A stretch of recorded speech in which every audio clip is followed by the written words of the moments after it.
couple of things on there. The skills and tutorials.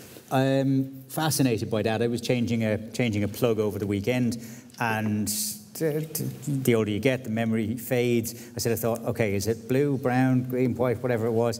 And I thought, rather than go anywhere else, just out with the phone, onto YouTube, changing a plug, live wires, bang, it just shows me everything that I need to know.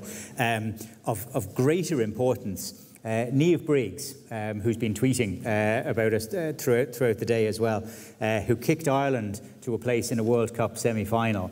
She learned how to kick in rugby from YouTube, which is, I think, is an incredible story. The fact that, all of that skill, all of that talent, all of the coaching, which, one might be available to fellas that we've seen up there on the past, but it wasn't necessarily there when Niamh when she was transitioning from a Gaelic footballer to a rugby kicker. So thank you, YouTube, for creating one of our latest sporting legends.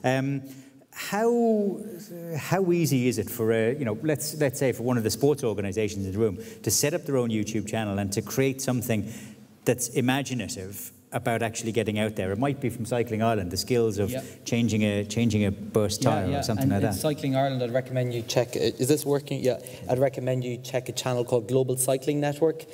They are the biggest cycling channel on YouTube, and they've basically created lots of content like how to fix a chain or a cycling bump or whatever it is. But then they go to all the events as well and create content. One of the most popular videos they have is actually access to Team Sky's bus, and just showing fans what's actually in the bus, and a lot of nutrition videos as well are very popular for them.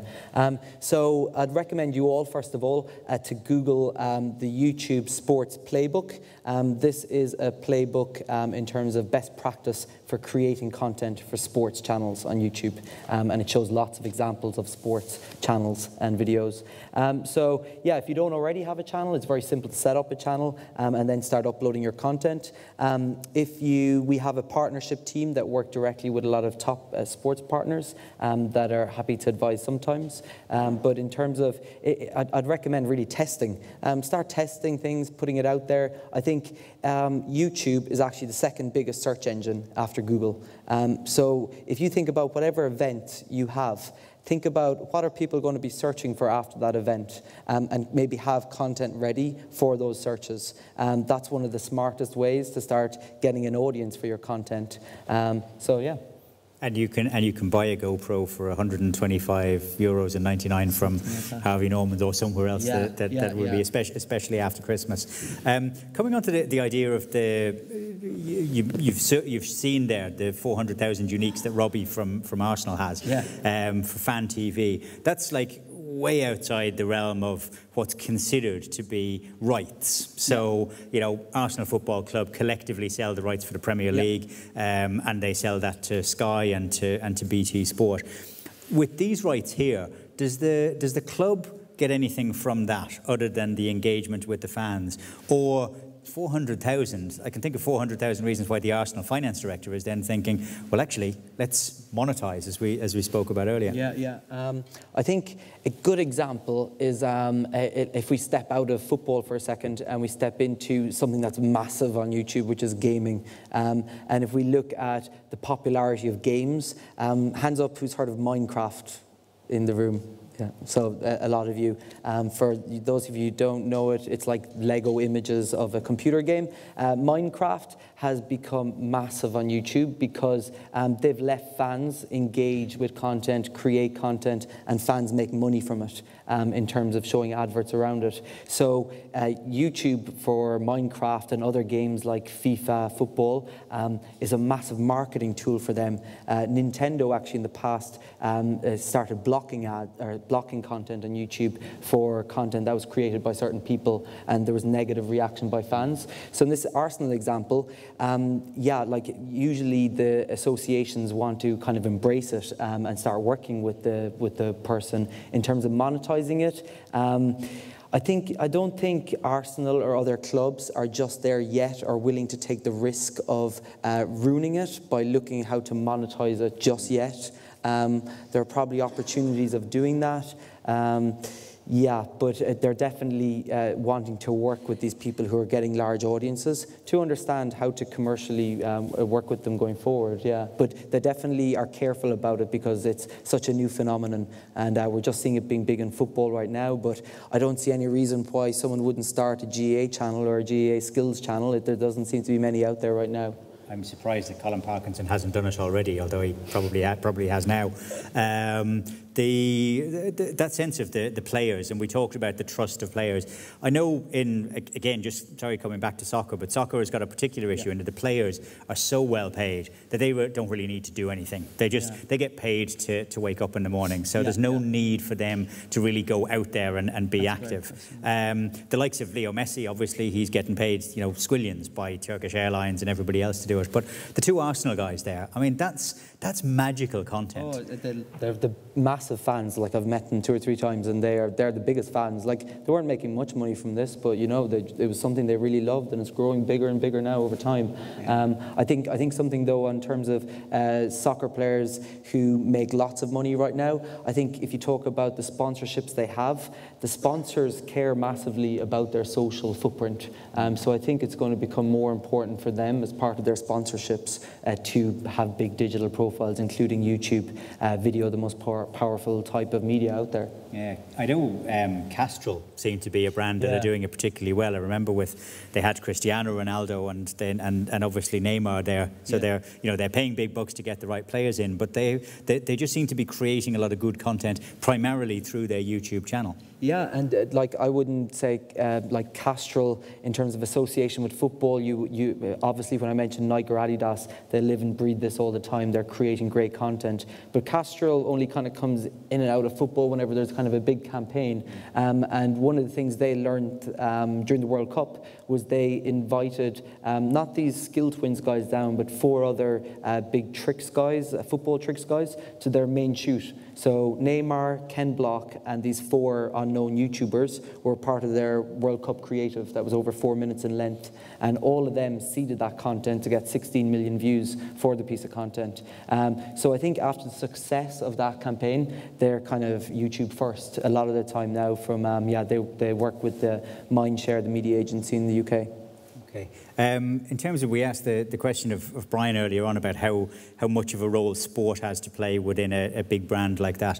In YouTube terms as well, you mentioned that soccer was the biggest category. Yeah. Overall, where does sport fit alongside the likes of gaming and the likes of, well, anything else that might be beauty and other areas of huge interest? Yeah, I actually don't know the exact percent. It's always changing as well, but it is a smaller category. I think things like kind of user-generated content is growing the category, but categories like the 3 categories that come to mind when I think of very big on YouTube, or 4 actually. Music is massive on YouTube, gaming is massive on YouTube, beauty and fashion. And the 4th, I was going to say, it's actually slipped my mind. Let's keep to those 3 right now. And sport is much smaller in terms of volume, but it's growing faster. Like, I think there was a stat earlier about World Cup content growing at 200 or 300% for RTE. Our content on football since the previous World Cup grew 2,413% when we looked at the numbers recently. So football specifically is kind of the lead category within sports. And to give you an idea of how big that is, it's about 300 million views a month for our top football content on YouTube, globally. Okay, tricky question alert. The 2022 World Cup in Qatar, maybe the 2026, 4 years on from that, so 12 years out from now.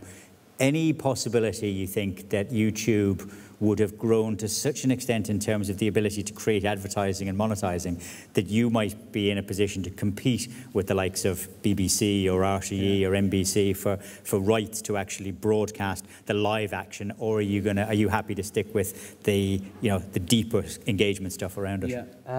Well, I think initially right now, like the infrastructure in terms of broadband piped into everyone's houses and everything, it wouldn't be an amazing experience right now with the levels, the speeds of broadband or not being able to get it on your HD TV and everything. So I think the infrastructure is going to have to improve, which it will, obviously.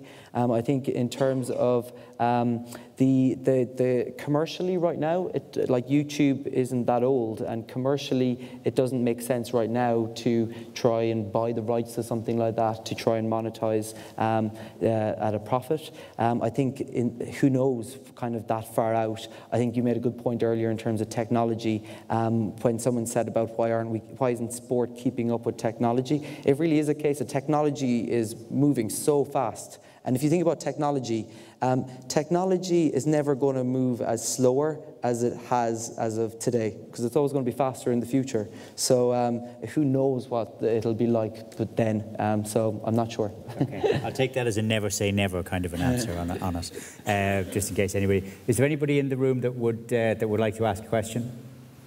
Make a point or a thought around YouTube and the role within sport? Yeah. Rights and sports rights on Yeah. YouTube and that type of. Yeah. How do you see the future in that particular? Yeah, and something I didn't mention during my presentation is we give rights holders access to a tool called Content ID, where they can actually track files on reference. They basically, you upload reference files into this tool, and then you can look at content that matches yours on the platform. Broadcasters have access to it, and big music labels and everyone else. And they can actually take that content down, leave it up, or make money from it. People who've really embraced it, like UFC, NBA, there's a video that I was going to show today, but I didn't have time, but of the NBA, which has 4.5 million views. And a guy has looked at Kobe Bryant, is it Brian or Brant? Brant. Kobe Bryant and Jordan, and he's compiled a mix of them making the exact same moves in a 4-minute video, taking them out and in of the exact same movements for scoring, and it's phenomenal. So I think the people who are actually leaving the rights out there right now and seeing what fans create are really benefiting from the marketing of that. In terms of the question for the future, what might happen, I think we're making small steps right now in terms of like Wimbledon, IMG. We're looking at, we've live streamed kind of behind the scenes some court action with them. We've lots of rights holders like the IOC we worked with, where we live streamed every single one of their events from the London Olympics in territories where they didn't sell the broadcast rights. So it got out to massive audiences.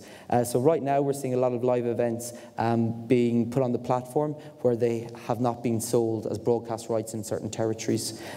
So I think over time, like, there's a massive audience there. There's 1 billion users right now. Who knows how much will be there in the future? I think if rights holders are not on the platform, there's definitely this younger generation, 16 to 34-year-olds, that they could possibly miss out on really connecting with.